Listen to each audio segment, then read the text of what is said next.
সামনে উপস্থাপন করা হয়েছে যে জামাতের বিরুদ্ধে কি কি অভিযোগ আছে, ওনার বিরুদ্ধে কি কি অভিযোগ আছে। সংগ্রামের রিপোর্ট বলেন, আর যত রিপোর্ট, যত অভিযোগ, যত সাক্ষ্য প্রমাণ, সব সাক্ষ্য প্রমাণ দিয়েও এইটা প্রমাণিত করা যায়নি যে কি ছিলেন প্রফেসর গোলাম আজম কোন হত্যা, নৈরাজ্য, রাহাজানি এগুলোর সাথে জড়িত ছিলেন। এবং সেই রায়, আমার কাছে রায় আছে, আমার রায়ের কপি আছে, আপনি বলেন। সেই রায়ে আপনারা জানেন ইসলামী উদ্দিন সরকার তিনি কিন্তু গোলাম আজম বাংলাদেশের নাগরিক না এটা বলেছিলেন, কিন্তু তিনিও বলেছেন যে সরকারের পক্ষ থেকে হয়েছে কোন অভিযোগই তার বিরুদ্ধে প্রমাণিত হয়নি। ওকে, আমরা কিন্তু আমার প্রশ্ন থেকে সরে যাচ্ছি, আপনি আমার দ্বিতীয় প্রশ্ন। এটা একটা ব্যাপার।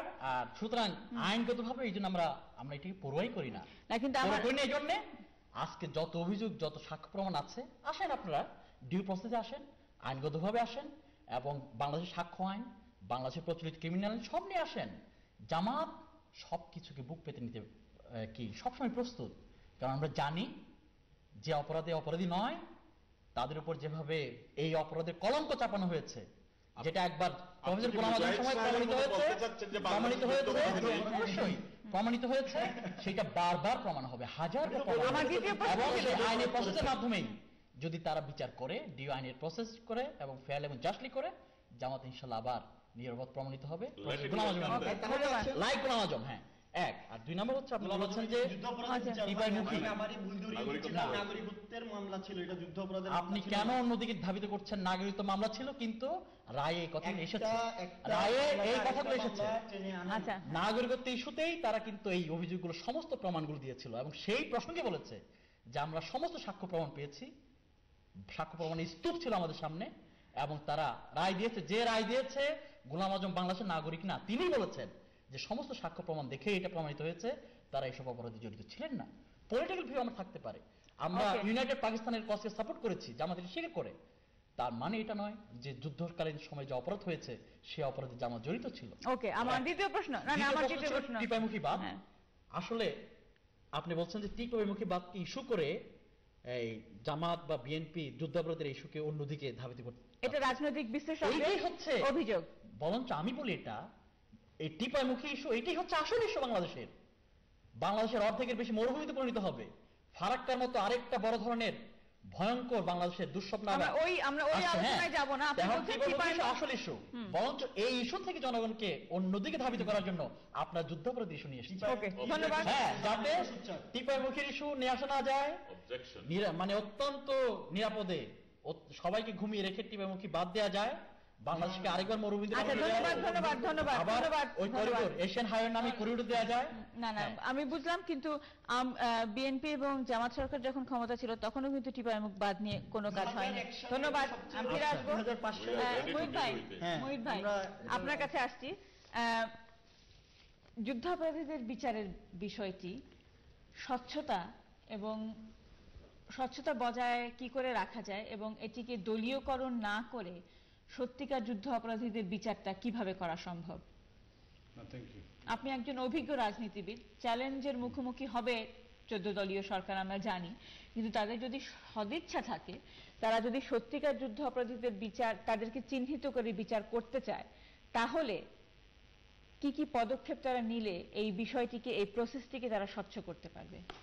Thank you. আমার প্রথম কথা হলো যে if the intention is right and if there is a honest leadership in everything, আল্লাহ সুবহানাহু ওয়া তাআলা সেখানে তার রহমতের বারিশ নাযিল করেন, আমি যেটা বিশ্বাস করি একজন মুসলমান হিসেবে। সুতরাং প্রথম কথা হইল সত্যিকার অর্থে যারা যুদ্ধ অপরাধী তাদের বিচার হোক, ঠিক আছে, এটা আমরা সবাই একমত। কিন্তু আপনি কিন্তু আপনার বক্তব্যে বলেছেন যে বিষয়টি মীমাংসিত। না, মীমাংসিত এটা ইতিহাসটা নিয়ে আমি বললাম। এখন তারপরে আমি বলছি যে আবার যেহেতু ইস্যুটা এসে গেছে, ঠিক আছে, নজরুল সাহেব বলছেন যে এটা যদিও এই ইস্যুটা সবসময় আসে একটা জাতিকে বিভক্ত করে, এটা পার্মানেন্টলি এটা যাতে সলভ হয়ে যায়। আমি চাই বর্তমান সরকার এটা করুক, দেখি আমরা কিভাবে করে, আমরা সেটাই পর্যবেক্ষণ করব জাতি হিসাবে এবং বিরোধী দল হিসাবে, সেখানে যাতে পলিটিক্যালি কোনো মোটিভেশন না হয়, পলিটিক্যাল ইন্সপিরেশন সেখানে যাতে না থাকে, উদ্দেশ্য প্রণোদিত কোনো ব্যক্তিকে রাজনৈতিক বা প্রতিপন্ন করার, এবং কোনো ইনোসেন্ট মানুষ যাতে সেখানে ভিকটিম না হয়, নাম্বার 1। নাম্বার 2 হলো এটাকে কীভাবে মানে রাজনৈতিক উদ্দেশ্য প্রণোদিত না করা এবং ফেয়ারলি এটাকে করা।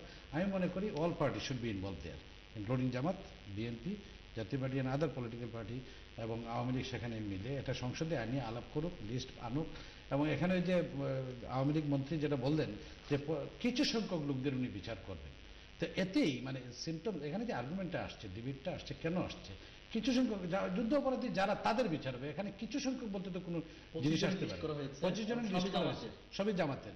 এইগুলা জিনিস আমাদেরকে সন্দেহ দেয় যে যারা সচেতন নাগরিক বাংলাদেশের, তখন আমরা মনে করি যে these are politically motivated issues এবং in order to undermine a political party in the country, যার কারণে আমরা মনে করি যে আওয়ামী লীগ ভালো কাজ যেগুলি হাতে নেবে আমরা বিরোধী দল হিসেবে সবসময় সমর্থন করব।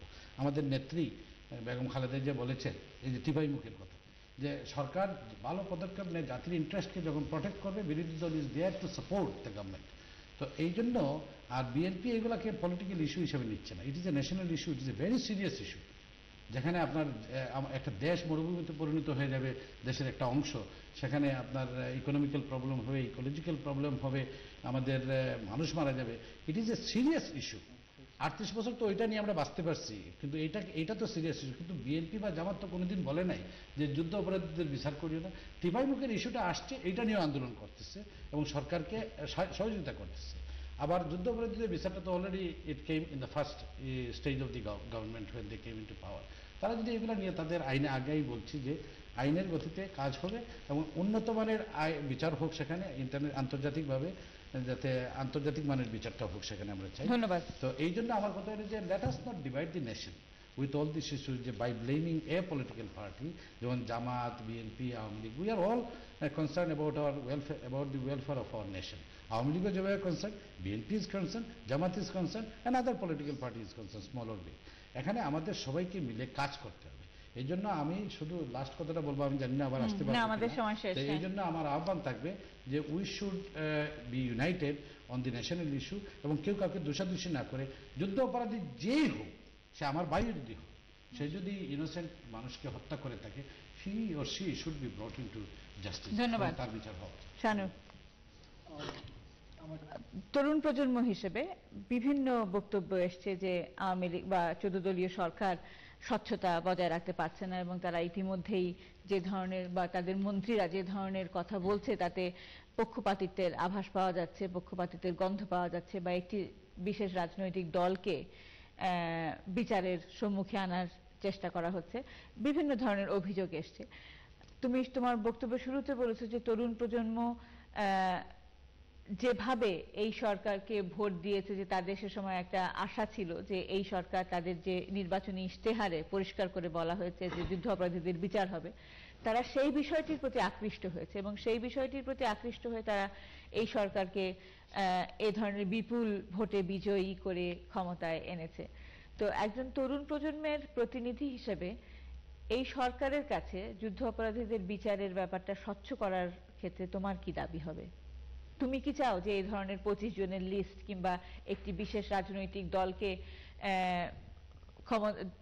বিচারের কাঠগড়ায় দাঁড় করানোর 14 দলের যদি সেটা ইচ্ছা হয়, তাহলে বা তাদের যদি সেই মোটিভেশনটাই পলিটিক্যালি মোটিভেটেড, তারা যদি সেভাবে হয়, সেটাকে তুমি কিভাবে দেখবে? বিচার প্রক্রিয়া অবশ্যই স্বচ্ছ হওয়া উচিত, সেটি যে কোনো বিচারই হোক না কেন। সেখানে মানবাধিকারের প্রশ্ন থাকা উচিত, এবং সে কি ফেয়ার ট্রায়াল পাচ্ছে কিনা সেটিও দেখা উচিত। এখন যদি আপনি বলেন যে তরুণ প্রজন্ম বাংলাদেশ আওয়ামী লীগকে তাদের ম্যান্ডেট দিয়েছে যুদ্ধ অপরাধের ইস্যুতে, আমি বলবো হ্যাঁ, তারা দিয়েছে। কিন্তু এখন যদি আমরা আলোচনায় আসি, আমাদের বিজ্ঞ প্যানেলিস্টরা অভিযোগ করেছেন যে আইনমন্ত্রী অথবা আইন প্রতিমন্ত্রী একজন 25 জনের যে লিস্ট দিয়েছে, আমি ব্যক্তিগতভাবে, এটি সম্পূর্ণ আমার ব্যক্তিগত মতামত, আমি মনে করি না যে, কারণ 25 জনের মধ্যে যুদ্ধ অপরাধীদেরকে সীমাবদ্ধ করা উচিত। এই যুদ্ধ অপরাধের বিচার বিষয়টা একটা ক্রমান্বয়ে যাওয়া উচিত। প্রথমে আমাদের এটি একটি শুভ উদ্যোগ, আমি বলবো এখানে আসলে একটু ভুল বোঝাবুঝির অবসান হওয়া উচিত এই ব্যাপারে। উনি যে 25 জনের লিস্টটা দিয়েছেন, যাদেরকে ফার্স্ট প্রায়োরিটি রেখেছেন যে এরাই সবচেয়ে বাংলাদেশের আলোচিত, সমালোচিত এবং কুখ্যাত যুদ্ধ অপরাধী হিসেবে যাদের নামে অ্যালিগেশন আছে, সেটা প্রমাণ হবে আদালতে। আমরা তো প্রমাণ করতে পারবো না, নতুন প্রজন্ম যতই বলুক, সাংবাদিকরাও যত বলুক, এটা প্রমাণ হবে আদালতে। আদালতের কাছে বিষয়টা ছেড়ে দিলাম। এরপরে এখন বাংলাদেশে আরো অনেক ইস্যু আছে, কিন্তু একজন মন্ত্রী হিসেবে এ ধরনের কথা কি অদূরদর্শিতার পরিচয় নয়?